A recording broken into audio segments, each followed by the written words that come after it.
Hello friends, welcome to Biology World. Today we are going to start the part 4 of our lecture.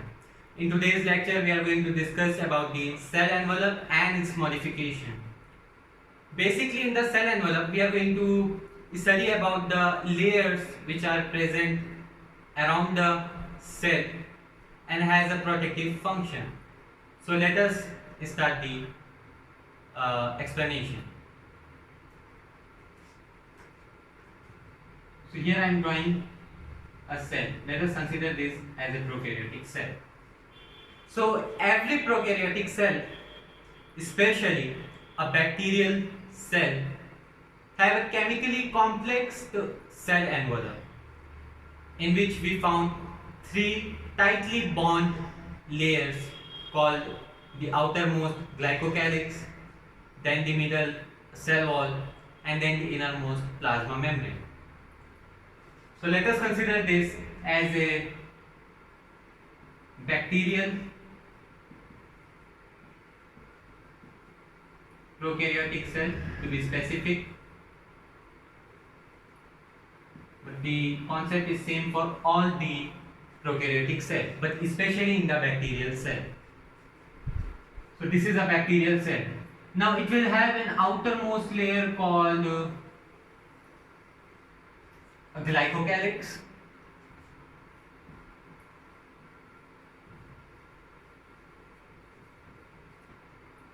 a inner wall of cell wall, and then followed by the plasma membrane.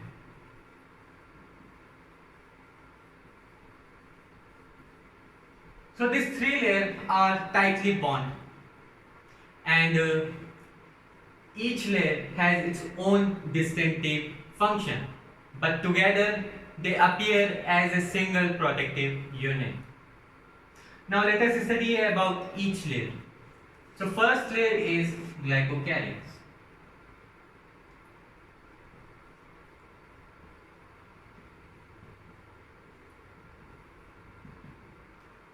The glycocalyx is the outermost layer of the cell. So it is the outermost layer, and it could be of different nature in different cell. What I mean is it could be of different composition and thickness in different cell. It could be of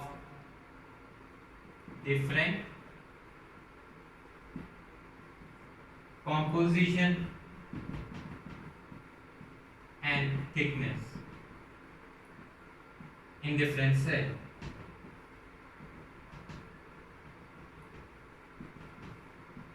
For example, it could be thin and flexible layer.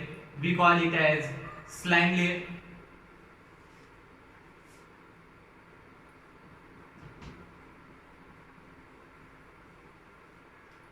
Or it could be hard and tough like a capsule.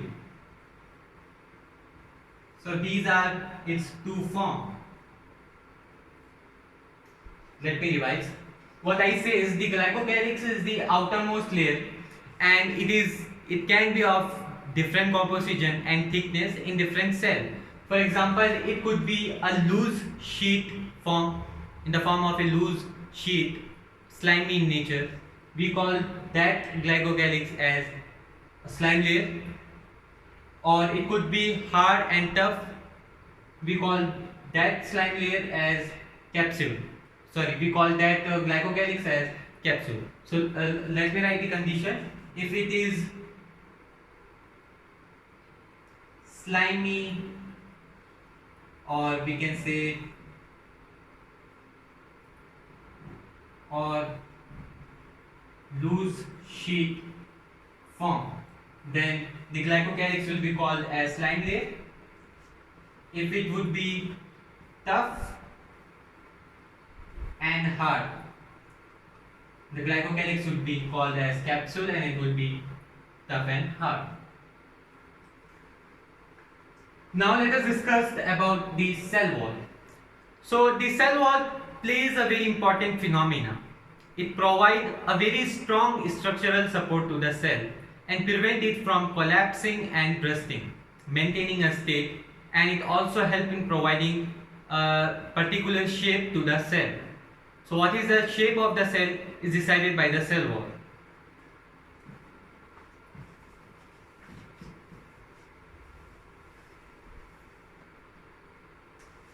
Second,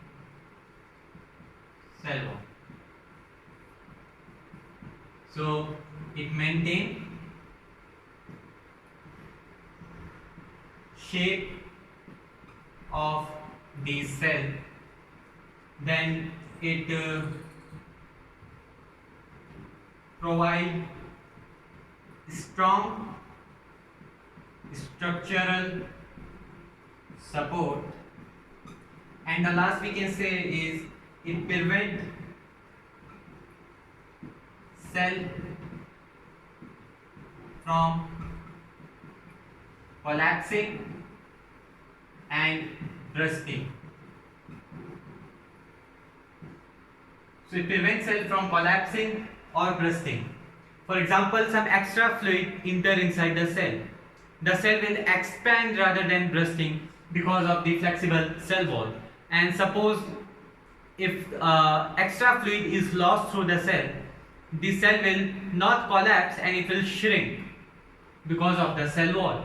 So cell wall it help in providing a mechanical support to the cell. Now the plasma membrane, it's very simple. There is nothing specific for the plasma membrane. The plasma membrane is the layer which interact with the surrounding and external world. It is selectively permeable in nature and it allows certain and only those material which is required by the cell. So in a sense it has a protective function. So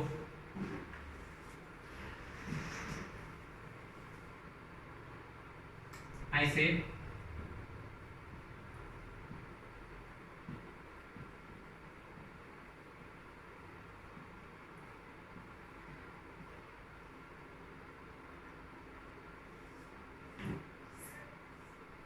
plasma membrane.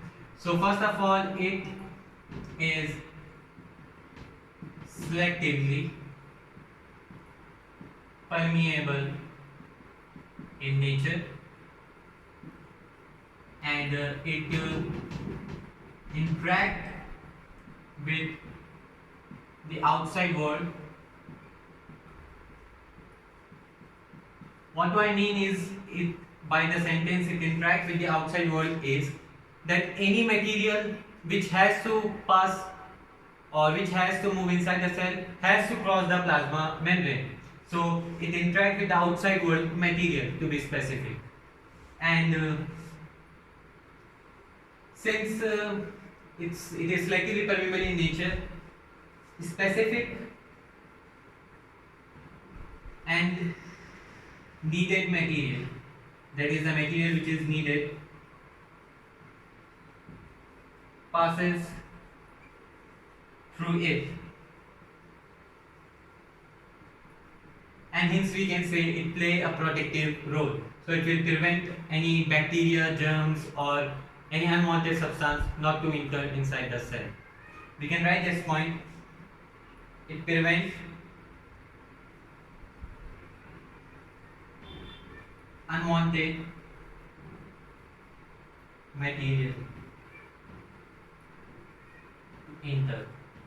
So it prevents unwanted material to enter. Hopefully you can see. So this is the concept of the cell envelope and its modification. It's not over, we are going to discuss it furthermore.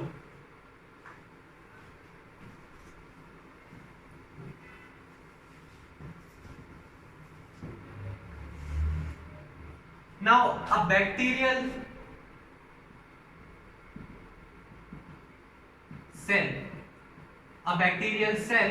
can be categorized into two types on the basis of the cell envelope, the type of cell envelope they have, and by the manner or in the manner by which they respond or react to the staining procedure, which was developed by the Gram-Wiss. So these two categories are gram-positive bacteria, gram-negative bacteria.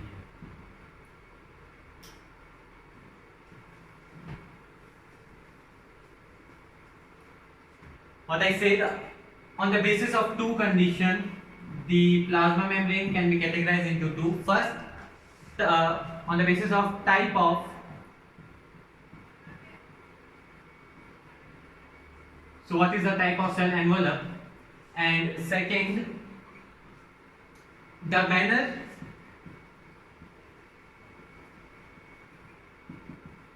in which they respond to staining procedure.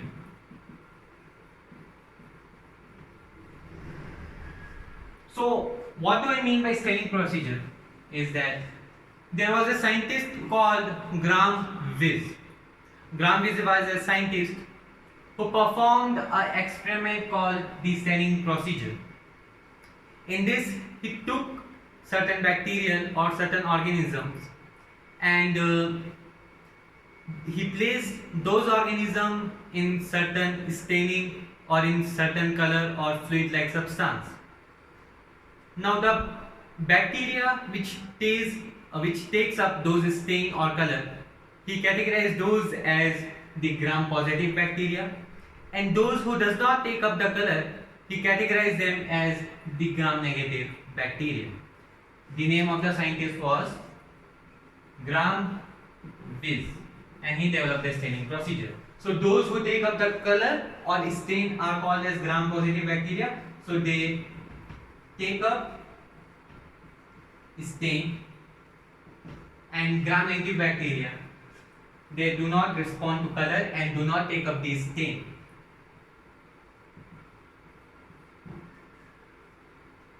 Now why they are taking up stain is because of the cell envelope. The type of material they are built with has the capability to absorb that stain. So we also include the point type of cell envelope. Here the cell envelope does not have the material which are capable of absorbing the cell stain. So they are considered as the gram-negative, we can say, bacteria.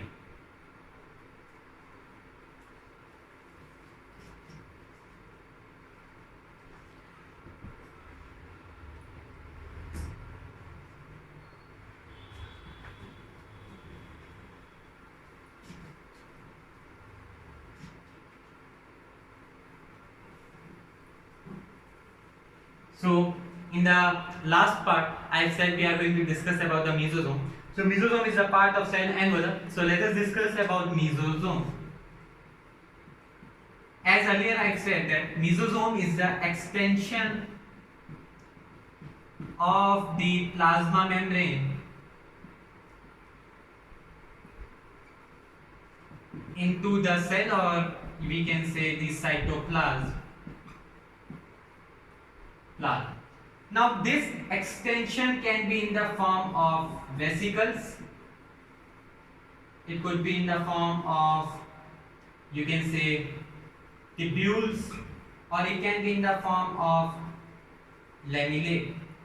These are the three shapes in which the extension can occur. The extension can occur in the form of vesicles. For example, this is the cell membrane, and the extension will occur in the form of the vesicles, or it can appear in the form of tubules. And in the lamellae, it is similar to tubules but a large number of extension like this. So this is the lamellar form. The lamellar structure we will also study later in the mitochondria inner part. So these are the three types of extension that occur.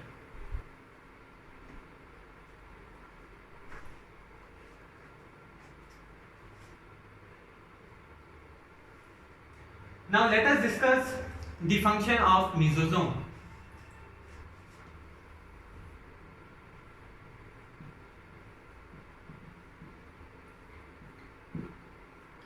So the first function of mesosome, it helps in cell wall formation, and the cell wall is included in cell envelope. That's why we are discussing mesosome in the this cell envelope topic. Cell wall formation, then it help in DNA formation and distribution to daughter cell.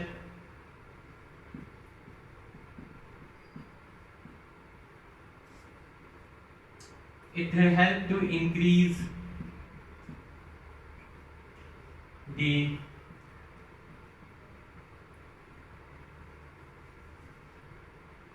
surface area and enzymatic content. It helps in secretion.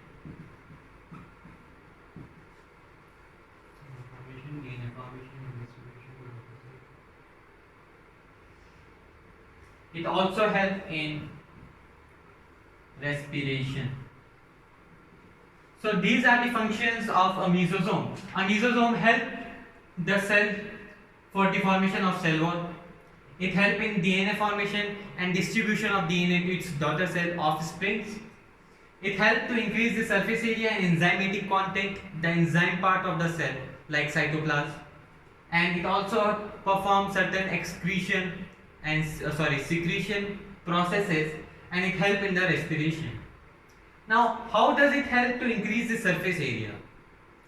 For this, let us consider a diagram.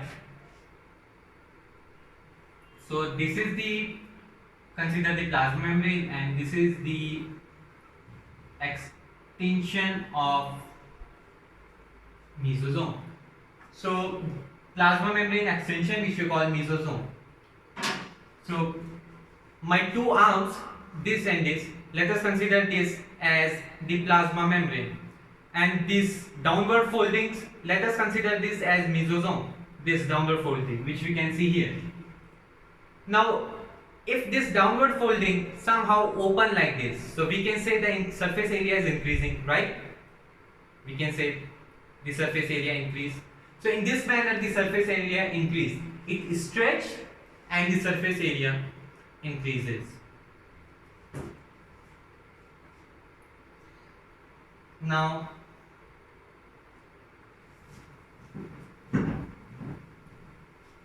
next is another structure called flagella, which is also formed attached to the cell surface. A bacteria can be classified on the presence of flagella. That is, it may be motile or non-motile. Motile means moving, non-motile means not moving. If it is moving, motile, then it will have a structure called flagella. So bacteria again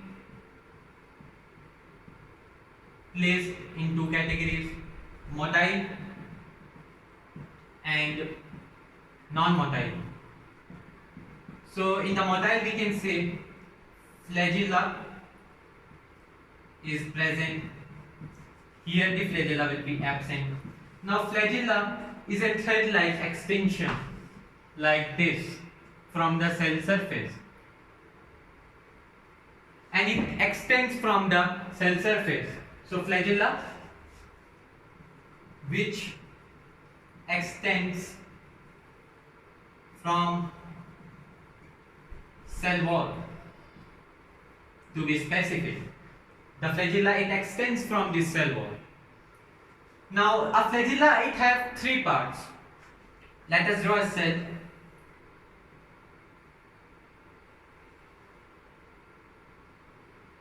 Let us call this as a flagella. It would have three parts, 1, 2 and 3. The outermost part is referred to as the filament,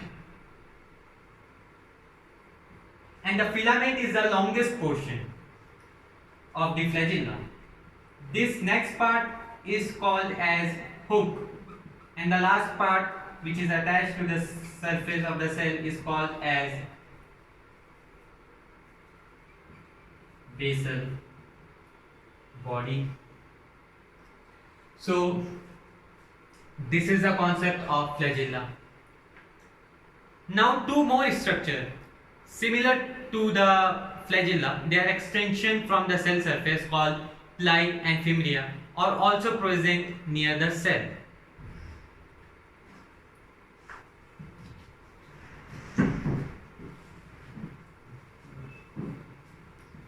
Two extensions, that is first pili and second fimbriae and pili.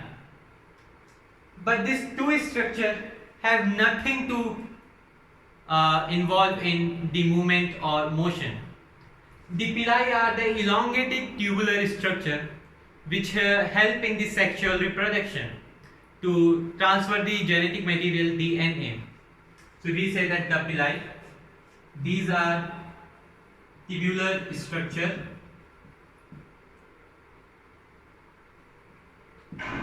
and help in transfer of genetic material during sexual reproduction. And the fimbriae are also an extension fibers of bristle-like fibers. So these are basically bristle-like fiber, bristle like the bristles of your brush. It is similar to that. And these fiber of bristles, they help a prokaryotic cell in attachment to a particular surface. So the fimbriae, they help in attachment to either the rocks in the stream,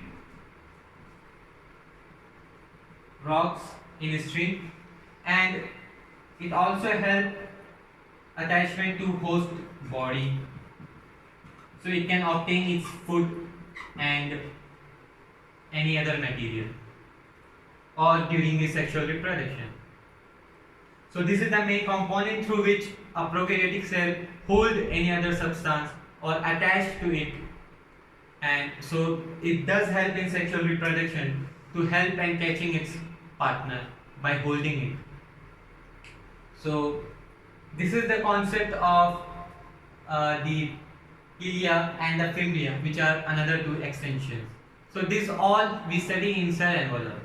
So we study about the chemically complex layer, glycocalyx, cell wall, and the plasma membrane. We study about mesosome, which is extension of the through cell surface. We study about flagella, which is extension from cell surface, and pili and fimbria, which are also the extension of the cell surface. So this and the cell surface, its cell envelope, its modification theory. The pili, fimbriae, flagella. What are these? This is all are the modification of cell envelope. Suppose this is a cell and envelope. Suppose this is a cell envelope. It's a sphere in shape. Now suppose it's getting long and elongated in shape. So what is this? This is the modification of cell envelope. So hopefully you understand. If you have any doubt, let me know in the comment section. So this is the lecture of cell envelope and its modification. Now in the next part we are going to discuss about the ribosome and inclusion bodies, which is the reserve food material, in a bit detail, and through which we will end our prokaryotic cell completely and we will start the eukaryotic cell. Thank you.